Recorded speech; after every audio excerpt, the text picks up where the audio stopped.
আসসালামু আলাইকুম আপুরা, সবাই কেমন আছো? আশা করি ভালোই আছো। অনেক দিন পর তোমাদের জন্য আজকে ভিডিও নিয়ে আসলাম।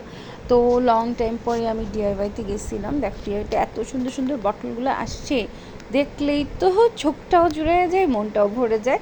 অ্যান্ড কিনতে তো অবশ্যই কিনতেই হয়, না কিনলে হয় না আসলে। তো এগুলো তোমার কাচের ছিল, এগুলোর প্রাইস কিন্তু রিজনেবলই ছিল। এগুলো তোমার প্লাস্টিকের ছিল। অনেক সুন্দর সুন্দর নতুন নতুন বের হয়েছে। দেন স্টোরেজ বক্সের কথা আর কি বলবো, ডিআইওয়াই স্টোরেজ বক্সই আমার মূল আকর্ষণ লাগে। মানে এত ভ্যারাইটিস স্টোরেজ বক্স ডিআইওয়াই ছাড়া কোথাও পাওয়া যায় না। অ্যান্ড টিফিন ক্যারিয়ার দেখো, এই পিস্তা কালার টিফিন ক্যারিয়ার টিফিন বক্সটা আমার এত ভালো লাগছে। তোমার বাচ্চাদের টিফিন দেওয়ার জন্য একদম পারফেক্ট একটা বক্স, ঠিক আছে। দেন এটার প্রাইস ছিল 220 টাকা। অ্যান্ড এই দেখো এই বানি টিফিন বক্সটাও সুন্দর। এটার প্রাইস ছিল মেবি তোমার 360 টাকা, ঠিক আছে। আর এই পিঙ্কগুলো, এই ইয়েলোগুলোও সুন্দর। ডিআইওয়াইতে আসলে ছোট বড় বিভিন্ন সাইজেরই তোমার টিফিন বক্স পাওয়া যায়। তো তুমি তোমার মেজারমেন্ট অনুযায়ী নিতে পারবা, এটা কোনো ব্যাপার না। অ্যান্ড তোমার নিত্য নতুন তো তোমার আসতেই আছে ডিআইওয়াইতে। এই দেখো এই লাঞ্চ বক্সটা আমার কাছে ভালো লাগছে। তো তোমরা চাইলে ইজিলি নিতে পারো। আর কি বলবো, তোমার ডিআইওয়াইতে তো মনে করো ঘরের অনেক জিনিস পাওয়া যায়। এই দেখো তোমার আরেকটা সেকশন এটা।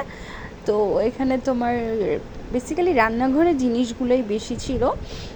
তো সুন্দর সুন্দর বিভিন্ন সাইজের জালি, ফ্রাই প্যান, তোমার কাটার, পিলার, ছুরি, চাকু, যার যা লাগবে, যার যা সাইজের লাগবে, এভরিথিং এই সেকশনটাই ছিল। আচ্ছা, এই স্টোরেজ বক্সগুলো আমার ভালো লাগছে, দেখো সুন্দর। এটার প্রাইসটা তো আমার খেয়াল নাই আসলে। দেন তোমার এই অয়েল জারগুলোও কিন্তু সুন্দর। দেখো তুমি, দেখছো এটা স্প্রে, এটা গ্লাস অয়েল স্প্রে বটল, এটাও ভালো লাগছে আমার কাছে। নিতে চাইছিলাম বাট পরে ভুলে গেছি।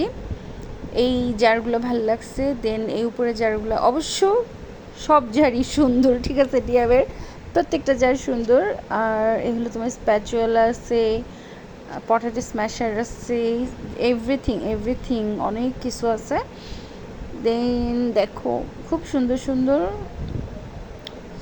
এই বড় নাইফটা দেখতে দেখেই ভয় লাগতেছিল। আমি কিন্তু বড় নাইফ দিয়ে কাজ করতে পারি না, তো আমি আমার মানে স্মল নাইফ দিয়ে কাজ করেছি। স্পুন সেটটা খুব সুন্দর, তাই না? দেখো স্পুনের সেটগুলো আমার খুব ভালো লাগছে। প্রাইসটা তো ভুলে গেছি, আমি আসলে কয়েকদিন আগে গেছি, তো ভিডিওটা আমি আসলে মানে রেডি করা টাইম পাইতেছিলাম না। দ্যাটস ওয়াই তোমার প্রাইসগুলো অনেকটাই ভুলে গেছি আমি। এই চপিং বোর্ডগুলোও সুন্দর লাগছে আমার কাছে, এই জন্য এই ভিডিওতে নিচ্ছিলাম। কাঠেরগুলো বেশি সুন্দর, কাঠের শেপের যেগুলো, ওগুলো আমার কাছে বেশি ভালো লাগছে। দেন এটা তোমার ট্রে, তোমার পানি ঝরানোর জন্য যে কোনো কিছুতে তুমি ইউজ করতে পারবা। ও মিনি ক্যারিয়ারটা দেখো, আমার এত ভালো লাগছে, এটা আমি নিছি, অনেক ভালো লাগছে। এটা দেখতে পুরো রেইনবোর মতো মনে হয়েছে আমার কাছে। দেন তোমার এই এই পলি ব্যাগগুলো আমার কাছে খুব ভালো লাগছে। এগুলো তো তোমার রাখার জন্য, মানে আমরা যে বাসায় বিভিন্ন জিনিস রাখার কাজে ব্যবহার করি। পলি ব্যাগগুলো তোমার কার্টুন দেয়া, এগুলো তোমার টেবিল ম্যাট ছিল, অনেক রকমের ছিল, ভ্যারাইটিস ছিল অনেক, ভাল লাগছে। দেন তোমার বাচ্চাদের খেলনা তো জানোই, ডিআইওয়াইতে অনেক রকমের বাচ্চাদের খেলনা আছে। তো তোমরা যে যেটা নিতে চাও ইজিলি নিয়ে নিতে পারবা, কজ অনেক রকমের, বড় বলো ছোট বলো, মেয়েদের বলো ছেলেদের বড়, সব রকমের খেলনা তোমার ডিআইওয়াইতে আছে। দেন তোমার এই যে এই অ্যাক্সেসরিজগুলোও আছে, হ্যাঁ, পেপার ক্লিপ বলো, ডায়েরি বলো, পেপার বলো, এভরিথিং